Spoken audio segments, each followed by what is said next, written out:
बिस्मिल्लाहिर्रहमानिर्रहीम। अस्सलाम वालेकुम। मैं हूं गुलाम रसूल भट्टी और आप देख रहे हैं मेरा YouTube channel. Nazir, supreme court के फैसले के साथ ही एक और बड़ा खड़ाक हुआ है, एक और बड़ी अहम तकर्री हुई है उसी फैसले के साथ। वो बहुत बड़ी पाकिस्तान तहरीक इंसाफ के लिए खुशखबरी है जो आज सुप्रीम कोर्ट से फैसला आया है। जिस तरह उस फैसले ने तमाम चीज़ें उड़ा के रख दी और पाकिस्तान तहरीक इंसाफ का कहले मैंने तो कहा कि तमाम मुश्किलात का जितनी भी उनको तकालीफ आई या जो भी उनके रास्ते में रोड़े अटकाए गए उनका तमाम का अजाला जो फैसले के अंदर है। जिस तरह इलेक्शन कमीशन ने गैर आइनी फैसला दिया उसका सुप्रीम कोर्ट ने निशानदेही की और ये तमाम चीज़ें खोल कर मैं अपने पहले व्लॉग में ये तमाम चीज़ें शेयर की हैं। उसका तफसीली फैसला अगर आप जानना चाहते हैं तो वो व्लॉग आप देख सकते हैं, जिससे डेफिनेटली पाकिस्तान तहरीक इंसाफ को जो मखसूस नशिस्तों वाला मामला वो भी हल हो जाएगा। मखसूस नशिस्तें भी पाकिस्तान तहरीक इंसाफ को मिलेंगी और दो तहरीक अक्सरियत और ब्ला ब्ला जो चीज़ें ये मारने जा रहे थे वो जनाब ख़त्म हो जाएंगी। नाज़िर, जो बड़ी तकर्री हुई है और अहम तकर्री हुई है, क्या इसका असर पाकिस्तान तहरीक इंसाफ के लिए कोई अच्छा शगुन है?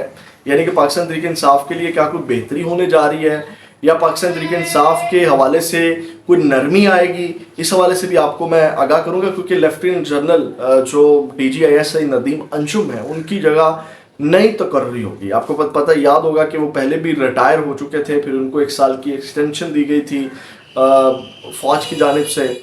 और अभी जब ये ख़बरें आई गर्दिश करने शुरू हुई कि जनाब DGISI की जगह नए DGISI आ रहे हैं, तैनात होने जा रहे हैं, हमारे कुछ सहाफ़ी भाइयों ने ख़बरें दी तो उसको जो टाउट हैं जिन्होंने एक अपना हवा बनाया हुआ कि जनाब हमारे पास हर खबर होती है, हम इस्टेब्लिशमेंट के टाउट हैं और सबसे पहले ख़बर हमारे पास आती है और जनाब जो भी फ़ौज के अंदर चल रहा है वो एक ही खबर जो है वो हमें फ़ौज वाले दिखाते हैं, ये देखें जी हम ये कर रहे हैं, ये कर रहे हैं। तो कुछ इस तरह के नाम है, जैसे ये मनीफ फ़ारूक साहब है। मनीफ फ़ारूक ने एक ट्वीट किया जब ये खबरें चल रही कि जनाब DGISI की जगह जो है वो नए DGISI आ रहे हैं। तो इन्होंने मनीफ फ़ारूक, आपको पता है कि उन्हीं लोगों में से है जिन्होंने हवा बनाया हुआ कि जनाब हर खबर हमारे पास होती है और हम हमें सुने और हम बड़े मुस्तनद खबरें देते हैं। तो वो ज़रा सुने, इन्होंने ट्वीट किया और 19 सितंबर को इनका ये ट्वीट है 19 सितंबर का कि DGISI जनरल नदीम अंजुम की तब्दीली की तमाम खबरें गलत और मनगढ़ंत हैं। DGISI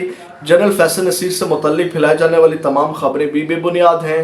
तो दोनों अफसरान अपने ओहदों पर काम कर रहे हैं। तो ये इन्होंने ख़बर दी थी, लेकिन अब नए जो DGISI हैं वो आ गए हैं और वो जो लेफ्टिनेंट जनरल मोहम्मद आसिम मलिक हैं, आसिम मुनीर के हम नाम हैं और उनके बड़े चहीते भी हैं और फेवरेट अफसरान में से इनका जो है वो शुमार होता है। तो नए लेफ्टिनेंट जनरल मोहम्मद आसिम मलिक जो है उनको तैनात कर दिया गया नदीम अंजुम की जगह। इसके ऊपर हम बात करते हैं। और जो नए DGISI आसिम मलिक साहब हैं, जनरल आसिम मलिक साहब, इनका जनरल फैज़ के हवाले से क्या ताल्लुक़ है इसके ऊपर बात करते हैं। लेकिन सबसे पहले मैं थोड़ा सा बैकग्राउंड आपको बता दूँ। एक तो ये 30 सितंबर से, यानी कि आज आई थिंक 23 सितंबर है, तो कुछ 6 दिन के बाद जो है 30 सितंबर वाले दिन जो है वो अपनी ज़िम्मेदारियाँ संभाल लेंगे। अब नाज़िर, इनका थोड़ा सा बैकग्राउंड मैं आपको बता देता हूँ कि लेफ्टिनेंट जनरल आसिम मलिक इससे पहले जो है वो बलूचिस्तान में इन्फेंट्री डिवीज़न और वज़ीरिस्तान में इन्फेंट्री ब्रिगेड कमांड कर चुके हैं और इसके अलावा चीफ इंस्ट्रक्टर NDU और instructor command and staff college Quetta भी तैनात रह चुके हैं।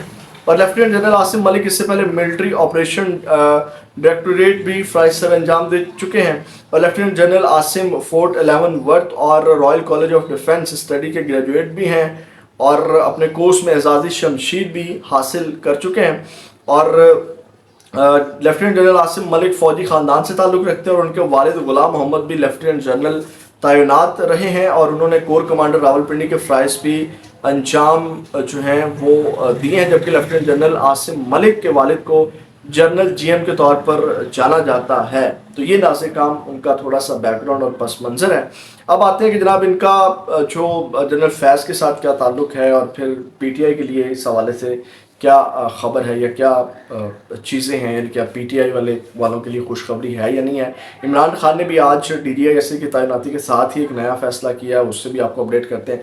अब नाज़िर, जो आसिम मलिक साहब हैं, लेफ्टिनेंट जनरल आसिम मलिक साहब, इनके हवाले से मैं आपको जैसे बताया कि ये जनरल आसिम मुनीर साहब के चहीते अफसरान में से हैं, फेवरेट अफसरान में से। यानी काम के हवाले से आप बात कर सकते हैं कि जो काम बड़ा ज़बरदस्त कर रहे हैं اور اب ان کی تعیناتی. اس سے پہلے میں آپ کو بھی بتا دوں کہ ایک دو دن پہلے شہباز شریف کی نواز شریف صاحب کے ساتھ بھی ملاقات ہوئی, اس میں بھی اس تقریر کا ذکر تھا, اور اس حوالے سے بھی جو ہے وہ خبر دی گئی تھی. یعنی کہ نواز شریف صاحب کو بتایا گیا تھا کہ جناب ہم نے اب میں وہ لفظ استعمال نہیں کرنا چاہتا کہ اب ہم نے ان کی بھی ماننی ہے. تو ناظرین کرام, اب جو ہے چیزیں یعنی کہ ایک صحافی ہیں حماد حسن صاحب, انہوں نے ایک خبر دی ہے. یہ بہت قریبی سمجھے جاتے ہیں اسٹیبلشمنٹ کے, اور انہوں نے بہت سی خبریں اسٹیبلشمنٹ کے حوالے سے دی جو کہ ٹھیک بھی تھی.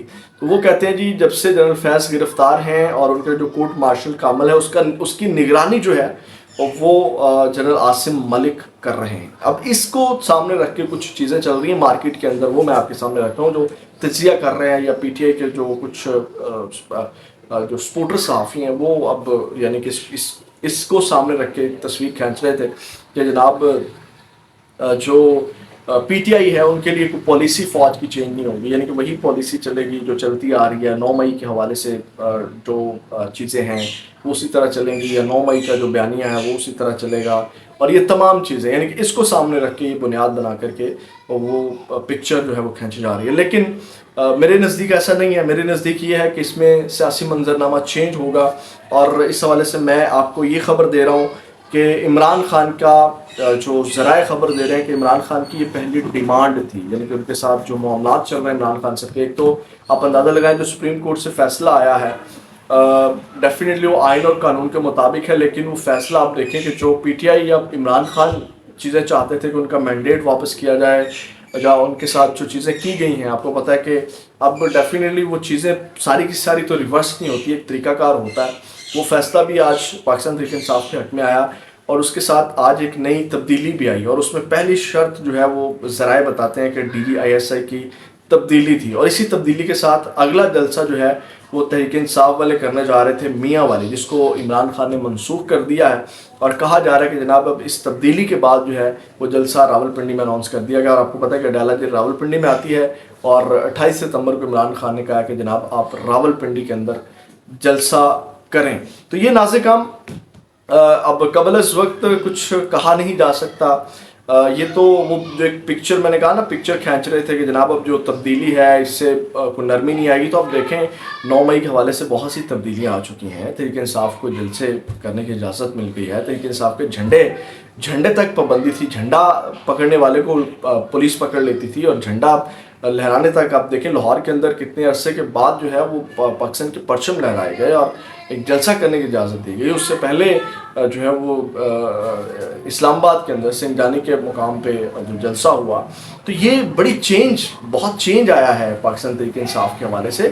تو ایسا نہیں کہا جا سکتا کہ جناب یہ جو D G I S I نئے آئے ہیں تو ان کے حوالے سے جناب جو ہے وہ وہی پالیسی رہے گی, اور یہ چیزیں نہیں. ڈیفینیٹلی تحریک انصاف کے لیے بہت بڑا چینج آ رہا ہے, اور مجھے امید ہے کہ جو نئے D G I S I آئے ہیں ان کی وجہ سے جو غیر آئینی غیر قانونی حرکتیں کی جا رہی تھی مجھے امید ہے کہ وہ نہیں ہوں گی. یہ پکڑ دھکڑ اغوا والے معاملے اور جس طرح ایک سیاسی جماعت کو ٹارگٹ کیا جا رہا تھا. تو یہ نازک کام اب تک ہم اپڈیٹ سے اپنا بہت زیادہ خیال رکھے گا. پاکستان زندہ باد.